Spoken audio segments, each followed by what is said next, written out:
which means hello, my friend. Today I'll be talking about Guatemala. My speech will be about why Guatemala is a place someone should visit once in their lifetime. There are many years of culture and history in Guatemala. I learned about this topic by reading articles and travel information about Guatemala. First, I'll tell you about when you need to get into Guatemala, and second, I'll tell you how to greet others. Lastly, I'll tell you about the statistics of Guatemala. I bet you're wondering how to get into Guatemala. Well, first I consulted the travel.state.government website to learn more about what is needed for travel. In this section, international travels, last updated on February 28, 2019. To go to Guatemala, you need a passport, but you don't need any vaccinations to get into Guatemala.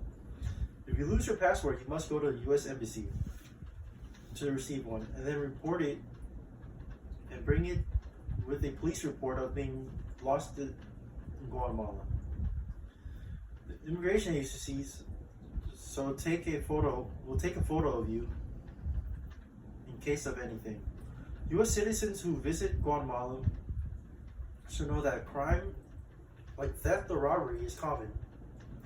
So make sure when you visit Guatemala to keep a close eye on all your possessions. Maybe even get a lock before you travel to avoid theft.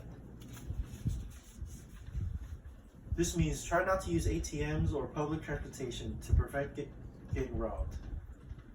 Now, if you plan on traveling to Guatemala, let me tell you about how to greet others. It can be difficult to greet others in different language, but some things it should not be as hard.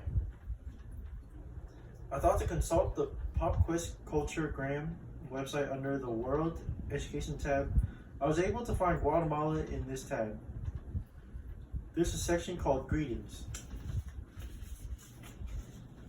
There I found that when speaking to others, people tend to greet others by saying hola or hello. Another greeting is ¿Cómo estás?, which means how are you? When leaving or ending a conversation, saying adios means goodbye. However, when you speak to others, you want to make sure you're greeting them correctly. If it's an older male, to greet them, you say señor. If it's an older female, you would say señora. This is to show respect to them. Now, let me tell you about the statistics of Guatemala. Every country is different, but Guatemala stands out in their own way. According to the information I found on Statistica, PowerPoint titled Guatemala under the International tab, as of 2020, there was approximately 17 million people in Guatemala. Urbanization in Guatemala as of 2019 is about 51.44%. This means about 51.44% of the country has been used to build buildings or homes for the population. In the country of Mexico, there have been about 214,947 deaths from COVID-19. Even though this number may seem scary, it is lower than many of the other countries. However, right now, after consulting the travel.state.government website, it is recommended not to travel due to COVID-19 levels being a 4. I'd like to thank everyone for listening to my speech today about Guatemala and why you should visit.